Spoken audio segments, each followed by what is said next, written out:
देव उठावनी एकादशी की कथा। तुलसी विवाह की संपूर्ण कथा देव उठनी एकादशी पर जरूर करें पाठ। सभी भाई बहनों को राधे कृष्णा। देव उठावनी एकादशी की हार्दिक शुभकामनाएं। देव उठावनी एकादशी के दिन तुलसी विवाह किया जाता है। मान्यता है कि जो व्यक्ति इस दिन अपने घर में तुलसी विवाह करता है उसे इस लोक और परलोक में यश की प्राप्ति होती है। साथ ही उस व्यक्ति पर भगवान विष्णु जी की विशेष कृपा भी बनी रहती है। देव उठावनी एकादशी के दिन तुलसी विवाह की इस कथा का पाठ करने से पुण्य की प्राप्ति होती है। आज हम आपको तुलसी विवाह की पूरी कथा सुनाएंगे। भगवान शिव ने एक बार अपने तेज से यानी तेज को समुद्र में फेंक दिया था, जिससे महातेजस्वी बालक का जन्म हुआ। इस बालक का नाम था जालंधर। जालंधर आगे चलकर एक पराक्रमी दैत्य राजा बन गया। जालंधर था वो बहुत ही राक्षस प्रवृत्ति का था। जालंधर का विवाह दैत्यराज कालनेमी की कन्या वृंदा से हुआ। एक बार जालंधर ने माता लक्ष्मी को प्राप्त करने की इच्छा अपने मन में व्यक्त की और उसने युद्ध किया, लेकिन समुद्र से भी उत्पन्न होने के कारण लक्ष्मी ने जालंधर को अपने भाई के रूप में स्वीकार कर लिया।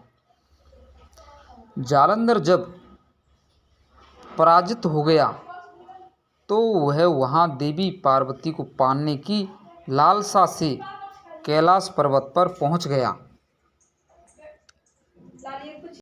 इसके बाद होता क्या है, जालंधर भगवान शिव का रूप धारण कर माता पार्वती के पास पहुंच जाता है, लेकिन माता पार्वती जी ने अपने योग बल से उसे तुरंत ही पहचान लिया और माता पार्वती वहाँ से तुरंत ही अंतर्ध्यान हो गईं।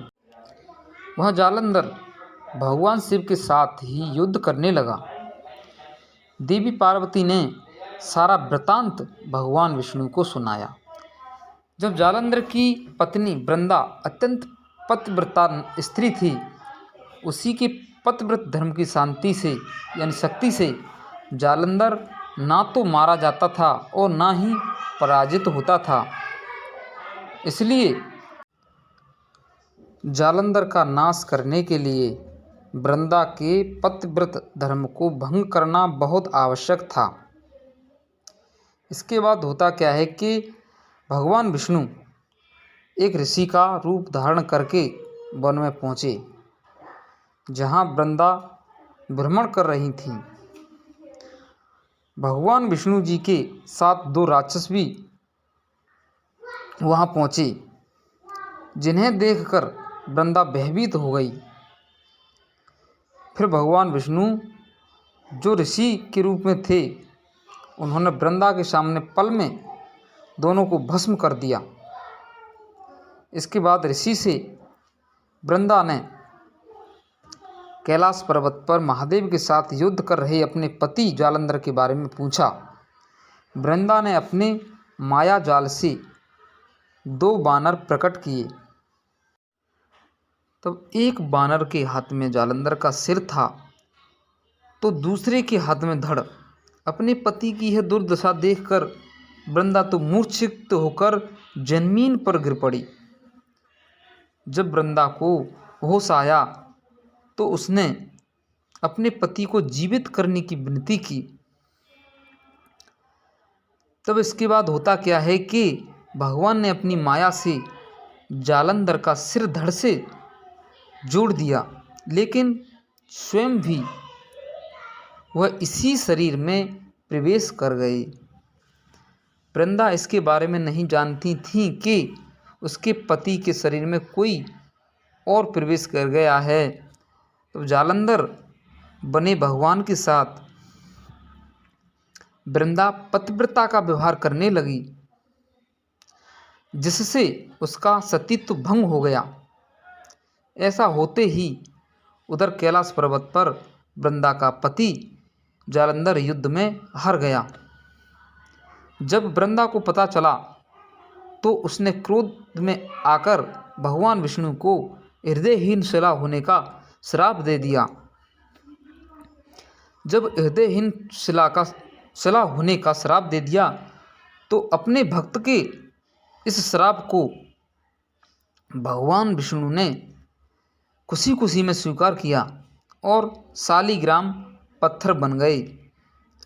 सृष्टि के पालनकर्ता के पत्थर बन जाने से ब्रह्मांड में असंतुलन की स्थिति हो गई। यह देखकर सभी देवी और देवताओं ने वृंदा से प्रार्थना की कि वह भगवान विष्णु को श्राप से मुक्त कर दें। लेकिन वृंदा ने भगवान विष्णु को श्राप से मुक्त तो कर दिया, लेकिन स्वयं आत्मदाह कर लिया। जहाँ वृंदा भस्म हो गई वहाँ तुलसी का पौधा उगा। भगवान विष्णु जी ने वृंदा से कहा कि हे वृंदा, तुम अपने सतीत्व के कारण मुझे लक्ष्मी से भी अधिक प्रिय हो गई हो। अब तुम तुलसी के रूप में सदा मेरे साथ रहोगी। तब से हर साल कार्तिक महीने के देव उठावनी एकादशी का दिन तुलसी विवाह के रूप में मनाया जाता है। भगवान विष्णु जी ने वरदान दिया कि जो मनुष्य मेरे शालिग्राम के रूप में तुलसी का विवाह करेगा उसे इस लोक और परलोक में विपुल यश प्राप्त होगा। इसके अलावा तुलसी को वरदान प्राप्त है कि जिस घर में तुलसी रहेगी वहाँ यम के दूत भी असमय नहीं जा सकते। मृत्यु के समय जिसके प्राण मंजरी रहित तुलसी और गंगा जल मुख में रखकर निकल जाते हैं वह पापों से मुक्त होकर वैकुंठ धाम को प्राप्त होता है। जो मनुष्य तुलसी और आंवले की छाया में अपने पितरों का श्राद्ध करता है उसके पितर मोक्ष से प्राप्त हो जाते हैं।